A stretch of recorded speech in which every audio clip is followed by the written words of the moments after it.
This is Trudy reviewing a video for Fiona and Drummer at Interdressage on the 16th of July 2019 for entry level E. At this level, the very basic skills of walk, trot, canter, circles, change of rein should be in place. Let's begin the video. Just to say as well, Fiona, let me just hold the video there a second. It's a really poor quality and it's so difficult. I can't tell whether you've got a bit or not, or I can't tell where your legs are properly. So, you know, the clearer the video, the much easier it is for the judge to be able to judge, and certainly for me to be able to give feedback. The clarity is so important. So, yeah, you'd get a lot more out of the tests if you can offer that super clear video. Okay, so it's a medium walk. There's a lot of fussiness, and I'll hold it there. Do you see how he keeps coming back behind your hand and tucking his chin on his chest? I don't know whether this is something you have problems with, but he needs to be pushing his nose out much more forwards. He doesn't want to be tucked back that far, especially at this level. You don't want them over round. And the nose should always be in front of the ears. It should never be tucked back on the chest of the horse. So just try and encourage a little bit more activity in the walk to avoid that. Here we've got quite a lot of right bend rather than him having his head straight between his shoulders. So when you're on the centre line, his nose should be bang centre of his chest, but not touching his chest. It needs to be up and open and in front, but to be straight, he needs to really have that nose ahead and fix on something the other side of the arena and march him towards it, so that you're really helping him to focus in the forwards rather than tucking back on his chest like that. I think we have now a trot transition, which was quite an effort for you to ask him. So really what you want is that your leg comes off a little bit, gently touches his sides, and off he goes forwards to trot.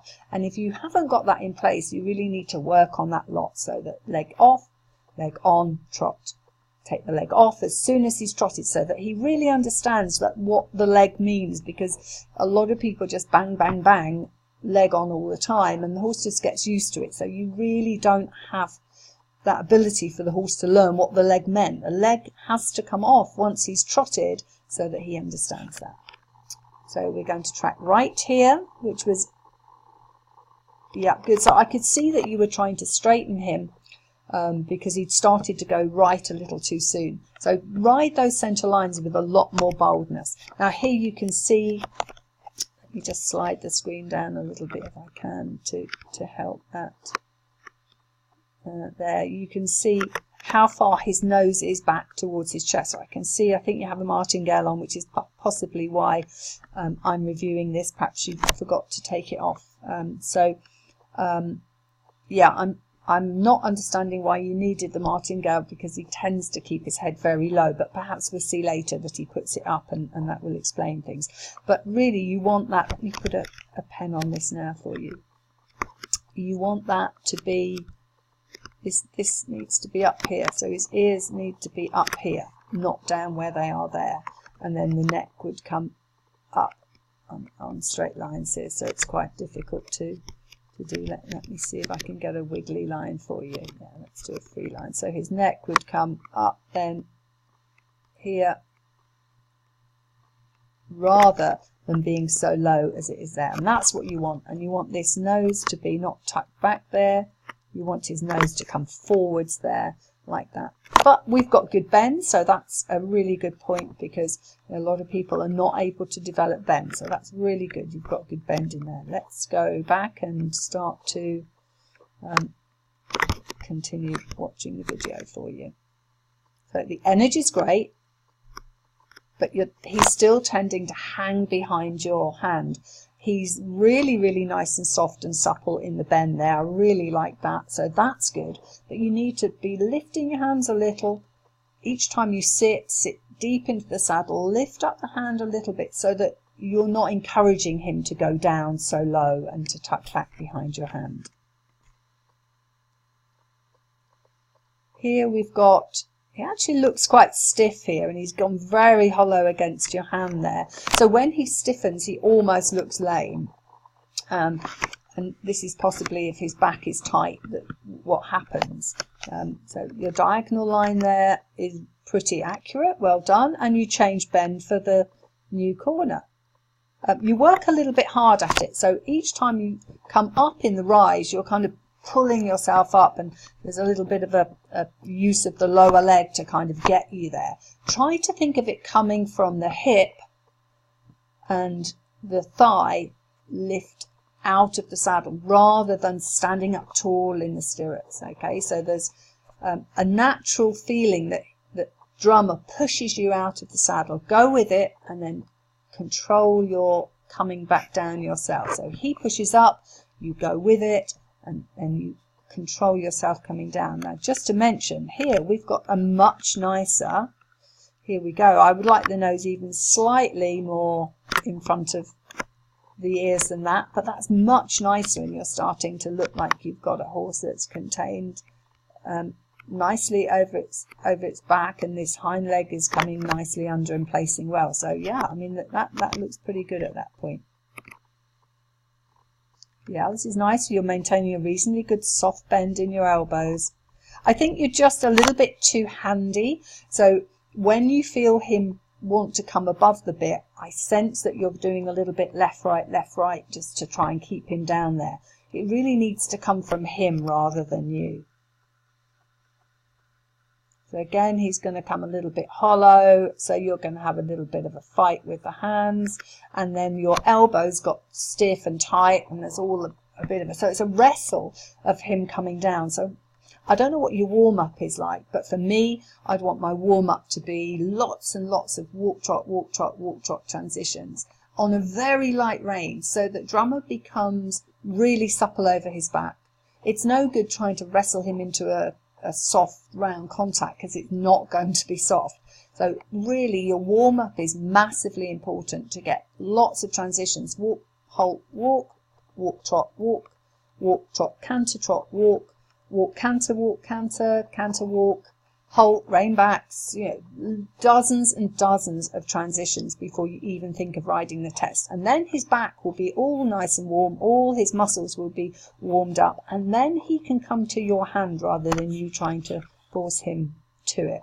Again, lovely bend. I mean, you've got some real positives in there, Fiona. I'm liking that. That corner I would have liked you to have a little bit more inside leg. I felt that it was a kind of straight square corner. I'd really like to see him bending around your inside leg just a little bit more, and he's again tucking back behind your hand. Now I think at interdressage the judges are fairly kind about this, but in competitive outdoor, especially in British dressage competitions, I think you would be penalised quite heavily for your horse being behind the hand all the time and being very low in the pole area like that. So you can just see here how he hangs his head a little to the outside. So on your long sides, on all your straight sides, you need to be what we would call dressage straight.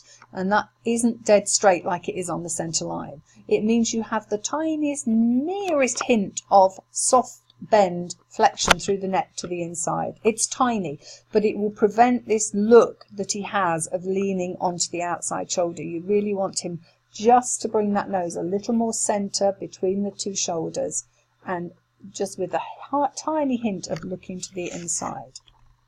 The rhythm's quite nice. It looks a little bit, for me, I judge Baroque, and I like the more contained trot at the lower levels, because I think a fast trot unbalances a horse. But I think you will find that most of the judges at this level would just like you to be going forwards a bit more. And he can't go forwards because you've got hold of the rein. So you're going to have to give a little bit more freedom and trust yourself with the rein, and allow him a little more, and let the movements work for you rather than you controlling the head and neck. And lovely elbows again. Nice bend, but again you're just wiggling a little bit left right with the hands, whether you intend to or not. It just makes it a little bit heavy for him. But that circle, was really nice. It was in the right place, it's soft, inside bend. You just need to let him have more freedom in his neck. So we've come onto the straight here, and again he's above your hand, but then again you get him back down, but he's back down too low. Look at this. I'm going to take that back just to find that place. Okay, this is, you know, you will really get marked down for him having his nose back here. Sorry about my lack of straight lines. Let's use the straight line. That would be easier. Yeah, this nose needs to be out here at this level. At least there, I think, for him. And then that's going to give him the freedom to step this hind leg through under the belly, especially in a corner, which will raise the base of the neck, which is this little area here. And then you'll get that nice up head position with a softer neck. So that will make life a lot nicer for him. It's not a good position. It's tiring for their neck muscles to be tucked in like that, and their backs can't work properly. So we're going forwards to canter.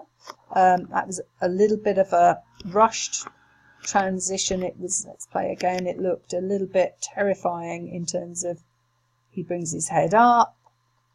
Yeah, and he's not really going forwards in the canter, so he looks very tight over his back, and he broke early there. We took again and went on the wrong canter lead. So I'm going to suggest something which might not make you enormously happy, but we'll have a look at the canter on the other end, but I don't think you're ready for a canter test. I'm going to be absolutely honest. You know, what's wrong with doing the walk trot test well? This isn't helping him at all, really, because he's ending up being tense. I'd be wanting to be sure that there was nothing wrong with him physically, because this is quite a reaction to being in canter. I wouldn't normally expect a horse to put their head up that high and become so tense over their back. Even an unbalanced youngster, I wouldn't expect to see that. So I would certainly consider having him physically checked if you haven't already. You may well have done. So let's just go back and have a quick look at that canter. So he fell out of it, and then you came back into the wrong canter lead, and then you took the correct one. But you're too busy, so you're trying to keep the canter going for him. You're using your upper body and your hands, and everything's flying. So I would not ride that right canter if that's the best you can get at the moment. I would practice over the coming months to have a canter transition that goes boof, straight off your leg, rather than that having to push on. If he doesn't understand it at the moment, then you're going to get tension. And I say, I'm just concerned that the tension is for pain reasons. Hopefully it isn't, but you know, make sure you tack and his physical well-being is good before you continue with that canter. I.e., does he canter softly on the lunge? If he canters beautifully on the lunge and it's only when ridden, then you might want to look at tack and, you know, various other things that pressure might be putting on his back and creating that. So finally we've got a little better canter, but he's really unbalanced in that. He struggled to keep that. Now we've come back into trot, and actually we've got a much nicer trot. So the canter often helps the trot. So work at home, canter trot, trot canter, canter trot walk, walk trot, walk trot. You know, as I said before, you could not do too many transitions and add in lots of bending. Spiral circles where you spiral the circle down reasonably small in walk, not quite so small in trot, and have him really bending around your leg, and then just yield him back out onto the larger circle so he gets used to being around your inside leg. So again, he's tucking behind you. That would worry me, as I say, that he has got used to being in that position. Whether he's got used to being in that position because of your hands or somebody else's hands in the past, it wouldn't be possible for me to know. But you really need to give in that hand. Keep your hands fairly close together. You have potential for really nice hands. You have soft elbows when you allow it, but you're just a little bit too busy in asking him to come down and around. Now we come into the walk, and I'm really interested in this. So you're encouraging him to walk on a little bit over with the seat, but you don't give him the hand. And I'm interested to know why you didn't give him a free rein, because that rein hasn't really changed any at all. This part of the test is the judge having the opportunity to see how well your horse has been trained. So if they take their head and neck down, not too deep, you really would be looking, let me give you a pen line here, in the walk on a free rein you'd expect the nose to be out here somewhere, and you'd expect it to be roughly the bit, so the front area here is the bit, and the area here is the point of the shoulder. You see some people taking a much deeper stretch, but in a horse that has a super conformation like yours, nice and square and compact, then I wouldn't want them to take too deep a stretch, because they just break here, drop down here at the base of the neck into more of a grazing pattern stretch, which isn't what you want in dressage. So yeah, I think you won't, and you have to remember that's a doubled up mark, so don't lose marks on that. Give more rein, let him have more freedom, and really march that walk out so that, you know, he can show what he's capable of. Again, you've just got a little bit too much in the hand, and you're getting fussy, a little bit left, right hand. And so what you tend to do, Fiona, is push him from your legs into your hand all the time. And this is a common misconception of riding, especially dressage. The horse comes to the hand. Your legs create the forwards impulsion, energy, the cues to say go forwards, and the hand is there to receive it. You can't create the contact yourself with your hands. You just have to have a nice light, soft feel. Use things like transitions and bending, lots of changes of rein. And tests like this are a nightmare, because you end up with a huge time where you're just walking and trotting forwards with not very much going on. You almost have to rewrite the test so that you have little half halts, you know, that moment where you rebalance him and then continue in the same frame. You need to rewrite the test almost with lots of little elements of that, because it's quite frankly a flat and dull test at this level, and the horse has much too much time to just get away and get long or hollow. So yeah, that's something to bear in mind. So forwards to trot here, and again I love the energy's good, but he's opening his mouth, he's not happy in his contact, and he's coming back behind your hand a fair bit. It's quite a bit of tail swishing when you use your leg, which means he's obviously a bit confused about that. And again, the mouth wide open, and he's really struggling a bit there. But that's, in theory, a nice energy level. I'd just like to see him softer and less braced against your hand. Here we're looking fairly nice until we ask for the counter transition. And then he comes against your hand and you have a little struggle with him. Let's go back a little bit and look at your actual transition. So here you're probably already planning and getting a little bit tense about the whole idea, prepping, but you know, you're already planning ahead. Like the trot, that's fine, but he comes right up against your hand in the transition, so you wrestle him back down, and he really looks quite heavy. I don't know how hard this feels on your arms when you ride him. I hope it doesn't feel as hard as it looks, because that would be quite frustrating for both of you. There, let me go back. You're a little bit over to the right, I think. So this canter's looking potentially really nice. But yeah, you're a little bit over to the right in your weight on this rein, so be careful with that. Make sure that you are always, I'm going to pause in there, that you are always balanced with weight into both stirrups evenly, both seat bones evenly, so that you don't alter his balance at all by being out of balance yourself. So this canter is actually quite nice. It's got quite a nice, let's go back, the transition was a bit messy, but you got there. It was messy earlier, but then he's trying to come behind your hand. You've got him a little bit in a grip there, but the potential on this rein is for a super canter, Fiona. Really nice potential, but he's a little stiff in that left hind because he's meeting your hand. So each time he puts that left hind under into canter, the canter stride, he comes up tight against your hands. So, just allow a little bit more softness through the hand. Give him that ability to balance himself. Great exercises in the canter, on the circle, or going large. Just lots and lots of transition. Hopping up into canter, coming into trot with a good amount of energy in the trot.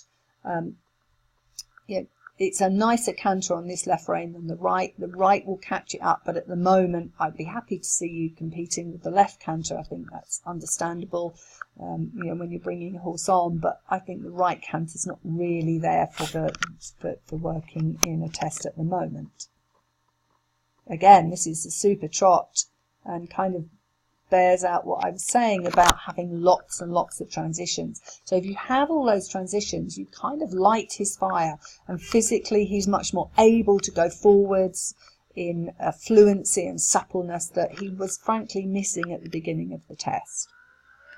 And then you come back into the centre line, which is obviously a bit of a problem for you, because we've done quite a lot of a wander, and I'm wondering as well quite where your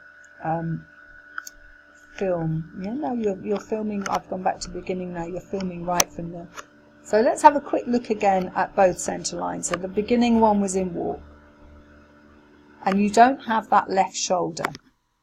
So as you came around, you were using your right rein. I want you to think of using your left edge, your left rein against the neck, left knee and thigh, and bring that left shoulder around with you as you come onto the centre line. Let's go back to the end, and we approach from the opposite side on this one. But again, can you see how he wanders out of that right shoulder? So one exercise I want you to do in walk, trot, and you will do it in canter eventually, is to turn across the school using your outside edge. Your inside rein is only there for a little bit of softness to ask him to bend to the inside.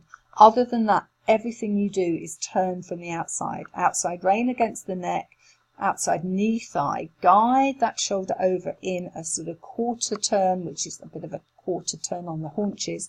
So the shoulders sweep across in front of you, and you learn to have better balance in the shoulders. That's really what's missing for you on your centre lines. You don't really have much guidance of the shoulders. You're just relying on using the rein to point him that way or point him the other way. Think about it completely the opposite way round, not thinking of going for the inside rein, but thinking of going for the outside shoulder connection and really bringing that shoulder where you want it, rather than using the rein on the other side to direct him where you want him. So yeah, that was a little bit all over the place, and a little bit of a sharp attack into the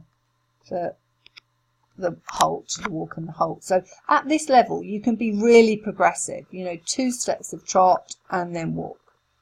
I haven't looked at your accuracy.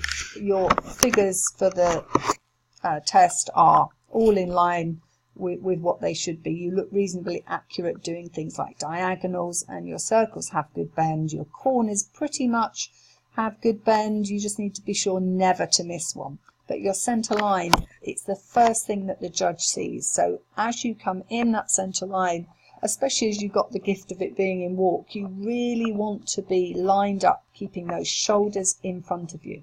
So your practice for the future, and I'm going to assume this is a young horse because he appears to be quite unbalanced. He looks to have super potential in his paces, and you look to have very good potential in your riding. I just would like to see you give more through the rein and stop worrying about him bringing his head up. If he does in training, let him. It's just feedback for you. Don't try and wrestle it down. Just think, oh right, I need to ride more transitions, or I need to ride a little more bend. He needs to bring his nose up more and not be tucked in on his chest, because that's a really bad thing for him, for his neck muscles and his poll. Save yourself some physio treatments in the future by not riding him tucked in like that. And with everything that you do, thinking how much can I give him in the rein, using all those transitions between the paces and within the pace, so you can slow your trot right down, and then you can ask him to go forwards to a working trot again. Slow it right down to a very slow, almost walking trot, and then ask him forwards again. Those are things that are going to build the hind leg suppleness and build him a super top line. and then you won't have to wrestle with the rein to bring him into a contact. So lots of potential. Just try to be a little bit quieter with the hands and a little bit more accurate and considered on your center lines, thinking about those shoulders and directing them to sweep them to the place you want them to be, rather than using that inside rein to point him where you want him to go. Well done. I'm not sure if you entered that. I think because of the martingale you probably didn't. So perhaps now that gives you an opportunity to work on quite a lot of things. If anything's confusing, do come back to me, and I'm really happy to clear anything up for you. Well done.